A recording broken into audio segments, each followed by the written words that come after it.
हरे कृष्णा। प्रणाम devotees, जय श्री प्रभुपाद। हरि बोल to Vishnu Prabhu, Ritesh Prabhu, Aarti Mataji, Pawan Prabhuji for the chanting today. Let's start with our Mangalacharan, prayers and then reading. Om Ajnanaतिमिरन्धस्य ज्ञानाञ्जनशलाकया चक्षुरुन्मिलितं येन तस्मै श्रीगुरुवे नमः। नमः ओं विष्णुपादाय कृष्णपृष्ठाय भूतले श्रीमते भक्तिवेदान्त स्वामिन् इति नामिने। नमस्ते सरस्वते देवे गौरवाणी प्रचारिणे निर्विशेष शून्यवादी पाश्चात्य देश तारिणे। जय श्री कृष्ण चैतन्य प्रभु नित्यानंद श्री अद्वैत गदाधर शिवासादि गौर भक्तवृंदा। हरे कृष्णा कृष्णा कृष्णा हरे हरे, हरे राम राम राम हरे हरे। हरे Krishna. Okay, we always have, I was thinking, every morning we have Vishnu Prabhu starts the call, then Pawan Prabhuji who starts the chanting, and then Ritesh Prabhu who continues chanting. So we have like Vaikuntha's permanent residency, VPR. So all the three of them have permanent residency in Vaikuntha for sure. And then today Aarti Mataji continuing with Aarti. Okay, let's continue with our bhajan for this week. Prayer for this week is Shri Yamunashtakam by Shri Rupa Goswami. Anybody else would like to try singing today?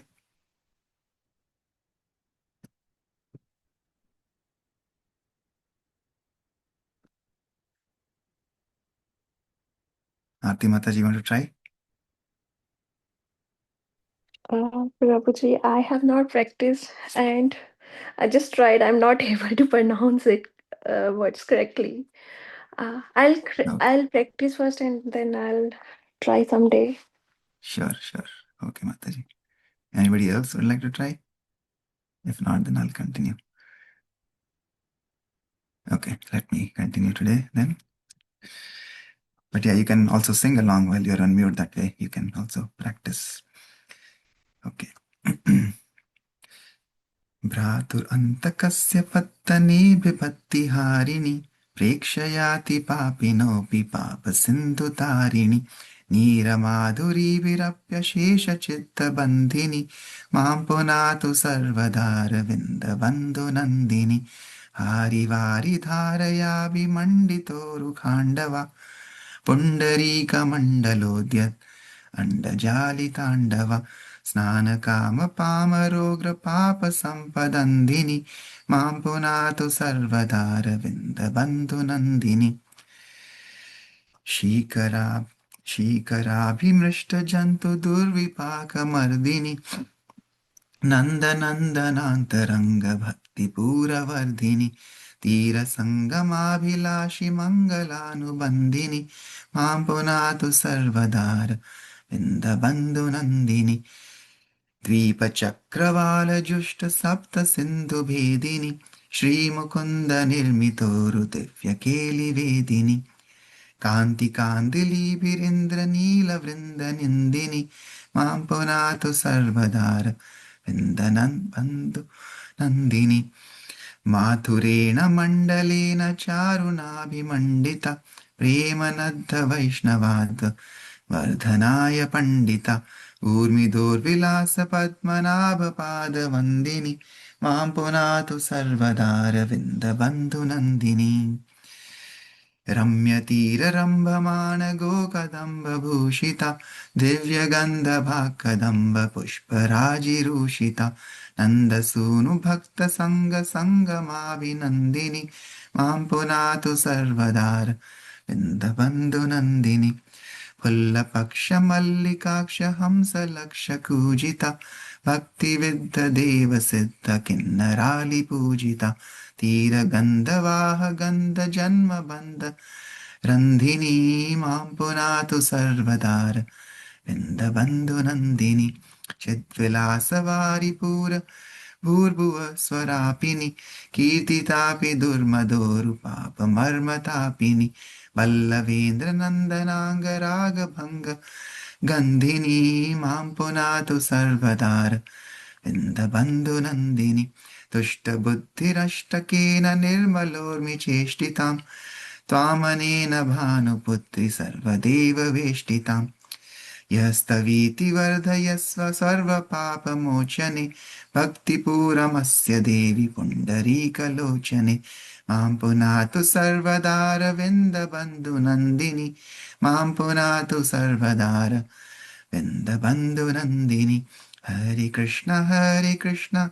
Krishna Krishna Hare Hare Hare Ram Ram Ram Hare Hare Shri यमुनाष्टकम की जय रस आचार्य शिला रूप गोस्वामी की जय जगत गुरु शिला प्रभुपाद की जय Okay, anyone who would like to take up the service of reading the translation?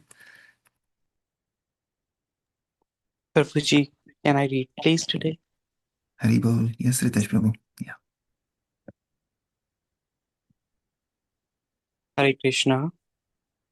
May Shri Yamuna, who is daughter of Surya Dev, who saves one from having to enter the city of her brother Yamraj, the sight of whom enables the most sinful persons to cross the ocean of sin, and the sweetness of whose water charms the heart of everyone, always purify me. May Shri Yamuna, who is daughter of Suryadev, who decorates the great Khanda forest with a stream of pleasant waters, who is filled with lotus flowers and dancing birds, and who blinds the terrible sins of they who desire to bathe in her, always purify me. May Shri Yamuna, who is the daughter of Suryadev, a drop of whose water destroys the sinful reactions of the people, who creates a great flood of confidential, pure devotional service to Lord Nand, Nandan, Nandan Anandana, and who brings That auspiciousness to means Nanda ke Nandan, like the son of Nanda Nandan. Maharaj. Yeah, Prabhuji, once again, Nandan. No, Nanda Maharaj, hai na? Nanda Maharaj. So Yes, Nanda yeah, Maharaj is Nandan. Nandan is the son of Nanda Maharaj. That is Krishna. Nandan.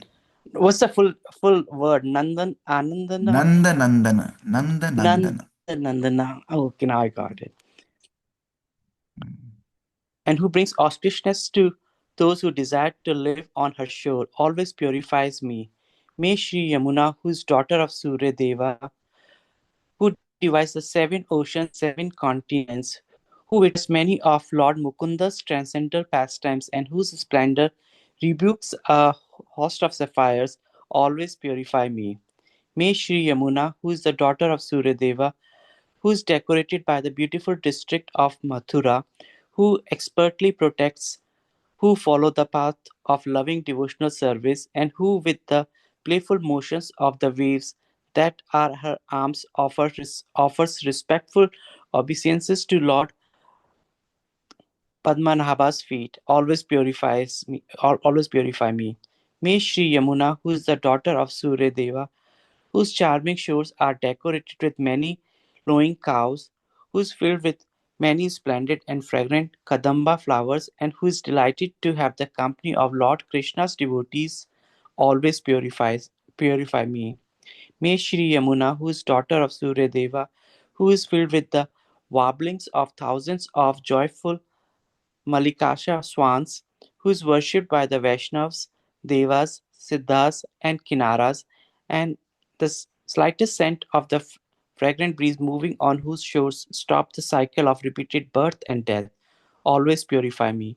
May Shri Yamuna, who is the daughter of Suryadev, whose famous splendid spiritual river flowing through the Bhu, Bhuva, and Swaha planets, who burns away the greatest sins, and who is fragrant with scented ointments from Lord Krishna's transcendental body, always purify me. O lotus eye, O daughter of Suryadeva, O rescuer from all sins, please flood with pure devotional service that person who reciting these 8 prayers with a cheerful heart glorifies you, whose waves are pure and splendid, and who is accompanied by all the demigods. Hare Krishna. Hare Krishna. Thank you, Ritesh Prabhu. Yes. So, like Yamuna Maharani is bestowing us with pure devotional service, like that, Srila Prabhupada is bestowing the whole world with pure devotional service. So, that is why these wonderful, pure devotees of the Lord have the potency. That's why the Lord is omnipotent. And these devotees of the Lord are also omnipotent. They can bestow devotional service to the whole world, like what Srila Prabhupada did, like what Yamuna Maharani is doing here, like what Srila Rupa Goswami, who's our Rasa Acharya, is giving the rasa of pure devotional service to everybody. So like that, yesterday we saw in Prabhupada Lilamrit, there were like whole Boeing 747, which is one of the gigantic airplanes of those times. First time it came to Calcutta from US, and the whole flight was full with devotees, more than 500 devotees coming from US to London to Calcutta. So, and that was like the mercy of Lord Chaitanya. So like we're talking about omnipotency, omnipotent Lord. So that was like the OC, omnipotent Chaitanya's mercy. So yesterday I was informed by His Grace Adi Guru Prabhu that we got our OC, which is our occupancy certificate for our center too. So that is another OC, omnipotent Chaitanya, giving the giving us occupancy to our C2 center. So OC of OC. Occupancy certificate by the omnipotent Chaitanya, with all the hard work of our outstanding council. So that is OC. So we are all very grateful that our wonderful council team has been working so hard in the background. And yesterday we received our occupancy certificate so that we can actually reconvene our programs at our C2 center. So we saw mercy of Chaitanya Mahaprabhu yesterday, that all these devotees came from there to celebrate Gaur Purnima festival. And we had a wonderful festival at Srila Prabhupada's mercy in Mayapur. And on the same day, Prabhupada says, this is the mercy of my Guru Maharaj. So like that, we are all getting mercy of Srila Prabhupada, that after almost a long break, and I think we had last program was in February, if I remember right, after Gaur Purnima. Actually, we celebrated Nityananda Trayodashi, and then we had to move out of C2. So now we are fortunate that we'll be going back to C2, hopefully by mercy of Srila Prabhupada and Guru Parampara. Hari Bol. Okay, so let's continue. So Prabhupada is saying, I will continue to work. He doesn't want to stay anywhere. He says, I will work, but that is what we have to do, work for Krishna until the last breath. So I don't care where I'm going to stay. I just want to work for Krishna. So Prabhupada is now deciding to go to Bombay to complete, to give his association and mercy to devotees there who are struggling with the Bombay project. And then he said he will go to Manipur also with Swarup Damodar Maharaj. Okay, so Swarup Damodar said he would go to Delhi and try to arrange permits for entry, but that it would be hard since most foreigners were not allowed to enter Manipur. He said that after doing his business, he would come to Bombay and see Srila Prabhupada. Now work very strenuously, said Prabhupada.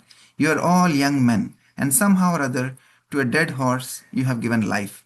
The last fortnight, I was thinking I was dead. I was thinking like that. Now life is finished. I can be finished at any time. That is not amazing. To live, that is amazing. My life is finished. That is not amazing. No one will lament. Oh, he was old man, 82 years old. But if I can live for some days more, that is wonderful. If I die, that is not wonderful. Krishna is wonderful, said Tamal Krishna Goswami Maharaj. Krishna is wonderful always, said Prabhupada. And you are wonderful, said Bhavananda Goswami. I am wonderful, said Prabhupada, as long as I serve Krishna. Otherwise, useless, no value. If I can serve Krishna, then I am wonderful, certainly. Srila Prabhupada continued declaring that Krishna was the most wonderful and could do anything, that he was alive and still active, he said, attested to Krishna's being wonderful. If Krishna is not wonderful, he said, is it possible for me to do all these things? Who am I? We don't want to become cheaply wonderful. We want to become really wonderful by serving Krishna. That is our mission. Krishna is wonderful undoubtedly. Who can become more wonderful than Krishna? Matta parataram nanyat. Always remember, Krishna is wonderful. Don't take Krishna very slightly, like one of you. That is foolishness. Krishna is wonderful always. He is the most wonderful person, and he can do anything wonderful. Srila Prabhupada continued to make appreciative remarks about the judge's decision. He said he had feared the case might have taken 14 years, and yet it had not even taken 14 hours. Krishna was so wonderful. March 22nd. The senior devotees in Mayapur felt Srila Prabhupada was too ill to travel and that he should remain there and recuperate. Besides, reports from Bombay were conflicting. Surabhi Swami, knowing that Prabhupada's quarters weren't finished, wanted more time. So he wired Prabhupada, requesting him not to come. But Giriraj Maharaj and others had been arranging a lecture program for Srila Prabhupada at a pandal in Azad Maidan in Bombay. And Giriraj Maharaj had written, inviting Prabhupada. Prabhupada considered the opportunities for preaching and decided to go. He had his secretary send a telegram from Mayapur to Bombay.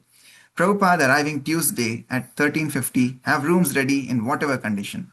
But on Prabhupada's arrival in Bombay, he was so weak that he could not walk down the steep stairs from the airplane, and airplane personnel arranged for him to be lowered to the ground by hydraulic lift. Once he was on the ground, several devotees assisted him in walking. Although he appeared frail, he smiled brightly when he saw the devotees waiting for him at the airport. In the car, Srila Prabhupada inquired about the Bombay temple, and Hari Shauri informed him that his quarters were not yet ready, with no toilet, no running water, no doors or windows, and the workmen polishing the floors. Prabhupada dismissed these objections and said he would move in anyway. The devotees who knew the state of the building became extremely anxious. It didn't seem possible that anyone could live there, but Prabhupada said he would. Hari Shauri said he was surprised Prabhupada had decided to travel, and Prabhupada replied, yes, even up to last night there was no chance of my coming, but still, somehow or other, we are here. Prabhupada was traveling and preaching because that was his life. For more than 30 years, he had been spreading the Krishna consciousness movement, first in India and then in America and throughout the world. As long as Krishna gave him even a little strength, he would continue. He wanted to hold the public lectures in the city, and he wanted to observe the progress of the construction at Hare Krishna land, his grandest temple. Even though the temple was not completed, he would move in and show the devotees how to use it. As they drove up to the entrance to the Hare Krishna land, Srila Prabhupada could see the tall towers of the ISKCON hotel and the incomplete but massive domes of the temple. These huge structures dwarfed the little shed that was the temporary residence of Sri Sri Radha Ras Bihari. The deities had been in that shed since 1971, when Prabhupada had moved them there with a promise that he would build them a beautiful temple. And now, after much difficulty and struggle, that promise was soon to be fulfilled. Radha Ras Bihari would soon move into one of the most gorgeous and opulent temples in India. Hare Krishna land was intense with activity as some 200 workers plied their various skills in constructing the temple hotel complex under the direction of Surabhi Swami and his assistants. A dozen men were cutting red stone slabs to cover the concrete superstructure of the hotel. Almost 50 marble workers were chipping away with hammers, making decorative columns and arches in the temple, and masons and interior finishers were working on the theatre building. Much of the work was completed, yet everything still appeared bare, like bones without flesh. The hotel had no windows or doors, and of course no furniture or curtains, and the temple was mostly an unfinished structure. The work crews were moving quickly, concentrating especially on Srila Prabhupada's quarters on the top floor of one of the hotel towers. But even that was not ready. So Chitrakar, as ordered by Surabhi Swami and Giriraj Maharaj, drove Prabhupada's car past the hotel to the rear of the property, to where Prabhupada usually stayed, in an apartment in one of the old tenement buildings. Devotees were waiting at Srila Prabhupada's tenement room in happy anticipation. They were prepared with paraphernalia to perform a foot bathing ceremony and arati, and they had spent most of the day cleaning the rooms, which were decorated with lily garlands and scented with incense. A group of devotees stood outside the building with mridangas and kartals holding kirtan, and some of the brahmacharis were poised, ready to throw flower petals before Srila Prabhupada when he walked from his car and up the stairs. But Srila Prabhupada was in a different mood. I will never again go into this apartment, he said. Take me to my new quarters. Chitrakar repeated what Srila Prabhupada had already heard. Your quarters aren't ready yet, Srila Prabhupada. It will take a few more days to finish. Call Surabhi Maharaj, said Srila Prabhupada. He was adamant. The devotees in the apartment and in front of the tenement wondered why Srila Prabhupada wasn't getting out of his car. As Chitrakar was driving Prabhupada back to the hotel, Surabhi came running up behind. Where are my quarters? Why are my quarters not ready? Prabhupada asked from the car window. Running to catch up, Surabhi explained that he needed a few more days and that Srila Prabhupada could please stay at his old apartment in the meantime. You do what I say, shouted Prabhupada. The car stopped. If I don't go there now, Prabhupada said, still speaking loudly, it will never be finished. I want to go now. Yes, Srila Prabhupada. And Surbi ran off to see if he could get the elevator to work. Meanwhile, the assembled devotees, having heard the news, also ran to be with Prabhupada as he entered his new quarters. Srila Prabhupada felt his time was limited, and if he was not insistent, his disciples would delay more and more. He had already been delayed for years by the landowner and the government. Even after he had purchased the land, the police commissioner had remarked that the kirtan was a nuisance and had delayed construction for months by denying the no objection certificate. But despite so many delays, Prabhupada had persisted and won. No, he wouldn't go back to the old place. Now the new Bombay temple should come to life, now that he had come. The elevator didn't work. The devotees therefore carried Prabhupada in a palanquin up the stairs to his fifth floor apartment. The place was cluttered, and the floor was covered with a thick, greasy marble polish that workers were using. The dozen workers present were confused. Why was their work being interrupted? The devotees rushed in with drums and kartals and arti paraphernalia, but just stood around, not knowing what to do. The room was bare, with no furniture, desk, or sitting place. Srila Prabhupada, however, looked around at the chaotic scene and said, I am going to sit down here. A devotee took off a woolen chadar, and placed it on the floor in an isolated dry part of the room, and Srila Prabhupada sat down. Now you can do what you like, he said. While some of the devotees began washing the floor, others ran to find serviceable pieces of furniture to provide Srila Prabhupada with a desk, seat, and bed. Surabhi Swami nervously bathed Srila Prabhupada's feet and then offered arati, while devotees sang Shri Guru Charana Padma, Kevala Bhakati Sadma, and tried not to slip on the greasy floor. Surveying the scene with a satisfied look, Srila Prabhupada smiled broadly and said, Thank you very much. When the welcoming function was complete, Srila Prabhupada was left alone with his secretaries. He said his quarters were to his liking. He spent the night there, but the next day agreed to move for a week to the home of Mr. Kartikeya Mahadeviya. For a week, he would attend the Bombay Pandal program, which was near Mr. Mahadeviya's home, and this would give Surabhi Swami enough time to get the quarters ready. Srila Prabhupada could not stand and walk without assistance. From Mr. Mahadeviya's house, the devotees would carry him on a palanquin to the car. From the car, they would carry him to the room behind the Pandal lecture program, and from there onto the stage, where Bhavananda Goswami would help him onto the Vyasasan. Compared to the former Pandal festivals, where sometimes 30,000 people had gathered in one evening, this one was small, with only about 1,000 attending nightly. The main reason for such a small turnout was that India had just held an election and the people were absorbed in politics. On March 22nd, after the Congress party had been defeated in the House of Parliament, Prime Minister Indira Gandhi had resigned. Within a day or two, the new Prime Minister would be selected from the Janata Party. Many Bombayites who might otherwise have attended the Pandal lecture were caught up in hearing the news, attending rallies or talking about national politics and the fall of Indira Gandhi. But the small crowd that attended was very interested. Prabhupada was not disappointed. Srila Prabhupada spoke, and his faint voice was amplified over the sound system. Bhavananda Swami will recite 2 or 3 verses from Srimad Bhagavatam, he said, which is the theme of our Krishna consciousness movement. The first verse begins with Tarava Kimna Jivanti. Do the trees not live? Bhavananda recited loudly. Do the bellows of the blacksmith not breathe? All around us, do the beasts not eat and discharge semen? He read Srila Prabhupada's purport and then read the next verse.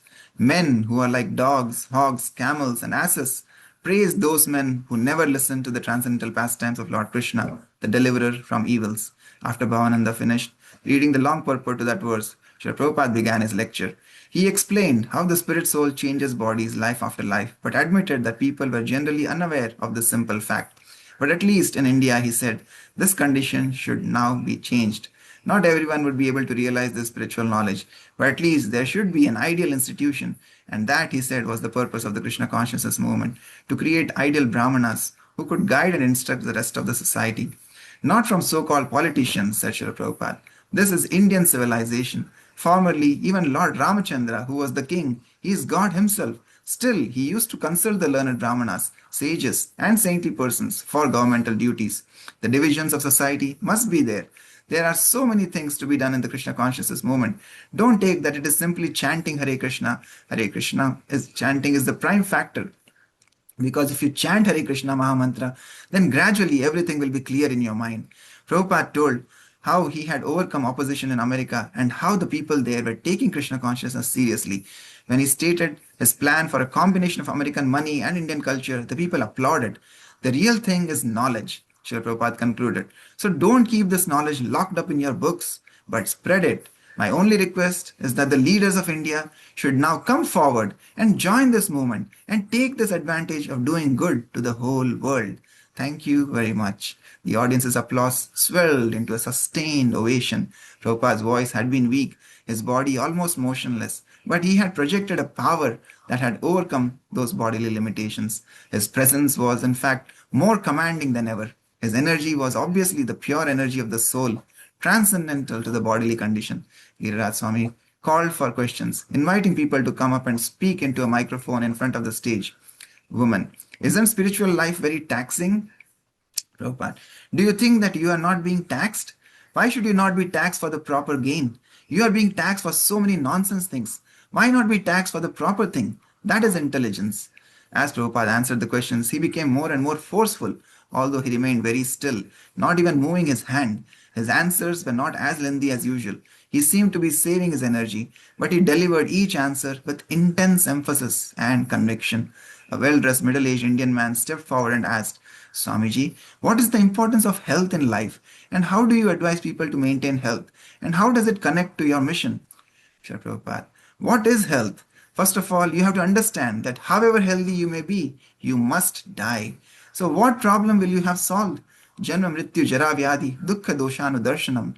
Krishna says, it is not my manufacturing. Although you may try to remain very healthy, nature's law is that you must die. How can you help yourself?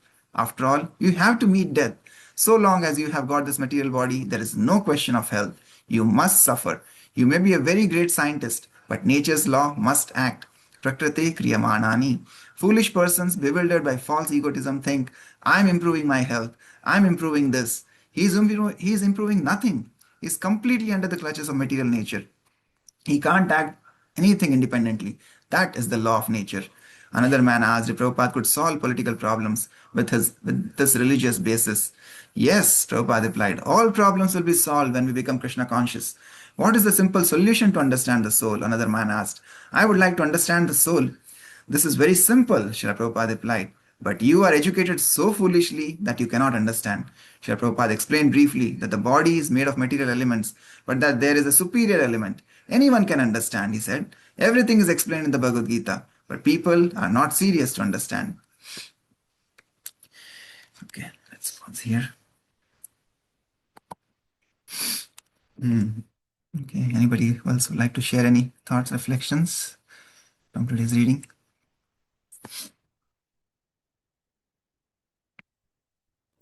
Hare Krishna, Prabhu, Dandat Pranam. Hare Krishna. Yeah. It was just very heart touching that Prabhupada's body is so frail, but he was so weak physically, but so strong, with his emotions, with his movement. He wanted to use every bit of his energy in the service of Krishna and his Guru Maharaj. That was very heart touching. We see that in this life, as Prabhupada was saying, health is gonna deteriorate, and nothing is permanent. But taking Krishna in center and using everything in Krishna's service will help us eternally. So we should be very much focused on that. That was my reflection, Prabhu. Thank you. Hare Krishna. Hare Krishna. Yes. Yeah, Prabhupada always says this is everything, and he didn't take any credit for himself, right? Everything that he did was because of the mercy of the Guru Maharaj. He said, everything, I've just remained sincere to the instructions of my Guru Maharaj. That is my only qualification. So like that, he, until the last, this is the 1977, this is the last year of his earthly pastimes, and his body was weak, but you see how he was channeling his energy, not using his hands, but using his using the spirit of his voice, and that was like piercing the hard-hearted, the rock-hearted curtains of people's hearts. So it was removing the veils of Maya from everybody's heart. And yeah, despite his bodily struggles, we say, I was remembering that other day when Jerry Prabhu was giving the class in the center, he was talking about the dust of the lotus feet of Vaishnavas, right? So here we see Prabhupada giving practical example, like despite despite his quarters not being ready, he says, if I don't go there, nothing will be finished, right? So that is the power of the lotus feet, the dust of the lotus feet of pure devotees, pure Vaishnavas. Like he wanted this project to be done. So even though the quarters were not ready, he says, no, I have to go there. And the devotees take him there. So that is the dust of the lotus feet, and the dust. We say even when we invite somebody, we say, please, आप पधारिए, आपके श्री चरण. In Hindi we say, आपके श्री चरण हमारे घर पे पधारेंगे तो हम कृतार्थ हो जाएंगे, like that. So more than the devotees, we actually say, your lotus feet. If your lotus feet, come to our homes or grace our homes or grace our place, then we'll be bestowed with mercy. So like that. So here Prabhupada physically, he's not even able to walk, but he wants to go there to those quarters, to the hotel and to the temple where things are not ready yet. They're still under works, but because he, by going there, is bestowing his mercy to the project. So again, we are also very fortunate. It's all tying up with our potential re-entry back to C2. It is almost like Prabhupada is coming and saying, I want to go there. I want to go there. So yeah, we are also very fortunate that by Lord Chaitanya's mercy, by Srila Prabhupada's mercy, and by our council team's outstanding hard work, we are able to get this certificate, like Prabhupada is also saying, this occupancy certificate we have got now for C2. So yeah, hopefully we can continue our programs there, and we can expand our programs there, and eventually we can build our temple there. Hari Hari Bol.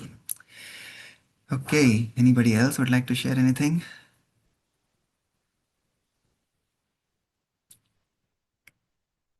Anandini Gopika Mataji.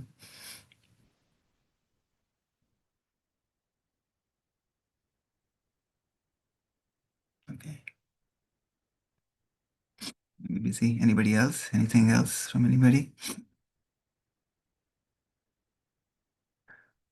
Karthik Prabhu, good to see you. Welcome back again to our morning japa and reading.